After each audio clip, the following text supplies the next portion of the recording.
आणि मराठी शाळेच्या दुरावस्थेवरून महाराष्ट्रामध्ये राजकीय रणकंदन माजलंय। अशात राज्याच्या शालेय शिक्षण मंत्र्यांचे एका प्रस्तावानं नवा वाद निर्माण होण्याची शक्यता आहे। कारण यातून शिक्षण मंत्र्यांचा एका शाळेच्या इमारतीवर डोळा असल्याचं समोर आलंय। शिक्षण मंत्र्यांचा शाळेच्या इमारतीवर डोळा।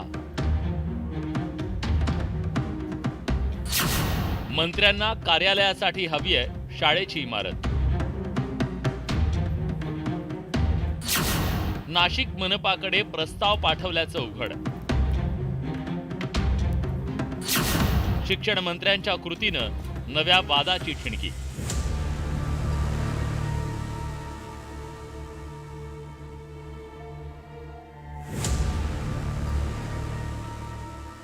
नाशिक महानगरपालिकेची ही शाळा क्रमांक 16 ची इमारत। पोलीस मुख्यालय परिसरातल्या या शाळेवर राज्याचे शालेय शिक्षण मंत्र्यांचा डोळा असल्याचं समोर आलंय। कारण या शाळेच्या इमारतीच्या काही खोल्या आपल्या कार्यालयासाठी मिळाव्यात अशी शिक्षण मंत्री दादा भुसेंची इच्छा आहे। तसा प्रस्तावच दादा भुसेंनी नाशिक महानगरपालिकेला पाठवला।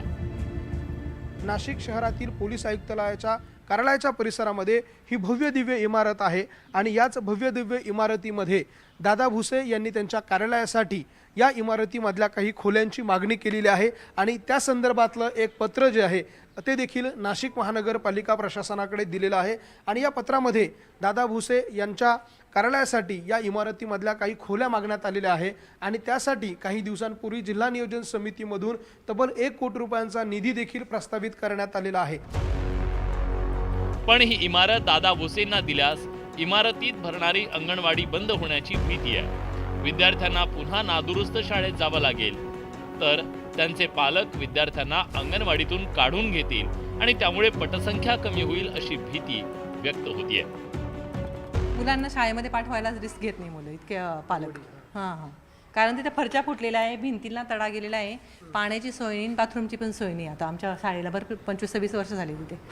म्हणजे या सुविधेमुळे पटसंख्या कमी होत होती, परंतु आता आम्हाला म्हणजे पालक स्वतः सांगायचे की तुम्हाला इथं वर्ग मिळाल्यामुळे आता आम्ही आनंदाने पाठवतोय असं मान 25-26 मुलं रोज वर्गात हजर असतात। आता दादा भुसेंनी महानगरपालिकेकडे मागणी केली असली तरी महानगरपालिकेनं अजून दादा भुसेंच्या मागणीला प्रतिसाद दिलेला नाही।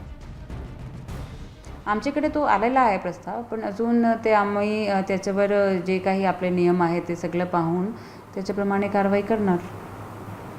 सध्या मंजूर नाही, आमच्याकडे अजून आहे तो पेंडिंग विषय।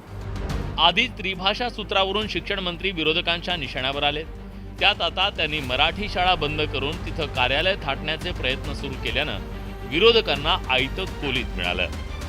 शालेय शिक्षण मध्ये निर्णय घेत असताना दादाजी भुसेंना सांगायचे की निर्णय घेत असताना ती एक प्रक्रिया आहे, असं पटकन निर्णय घेता येत नाही, कारण ते मुलांशी निगडीत आहे, एका मुलांशी निगडीत आहे, लाखो मुलांशी निगडीत विषय, घराघराशी निगडीत विषय। त्यामुळे अशा तऱ्हेने कुठले वाद निर्माण करण्यापेक्षा आपण मुलांना चांगलं शिक्षण कसं देऊ, चांगल्या सुविधा कशा देऊ यावरती बोलायला गेलं पाहिजे होतं। पण दुर्दैवाने तशा कुठल्याही तऱ्हेची कारवाई नाही। आता तर ते शाळेमध्ये स्वतः बसून जो ऑफिस घेत असतील तर मग तर महाराष्ट्राचं काय बोलू मी। खरं तर राज्यातल्या बंद पडलेल्या मराठी शाळा सुरू करून मराठीचा टक्का वाढावा यासाठी राज्याच्या शालेय शिक्षण मंत्र्यांनी प्रयत्न करणं आवश्यक आहे। पण हे करण्याच्या ऐवजी शिक्षण मंत्री मात्र शाळा बंद पाडण्याच्या प्रयत्नात असल्याचं या उदाहरणावरून दिसून येते। त्यामुळे शिक्षण मंत्र्यांच्या या कृतीवर सर्व स्तरातून टीका होतीये। व्हिडिओ जर्नलिस्ट हेमंत बागुलसह लक्ष्मण घाटोळ, न्यूज 18 लोकमत, नाशिक।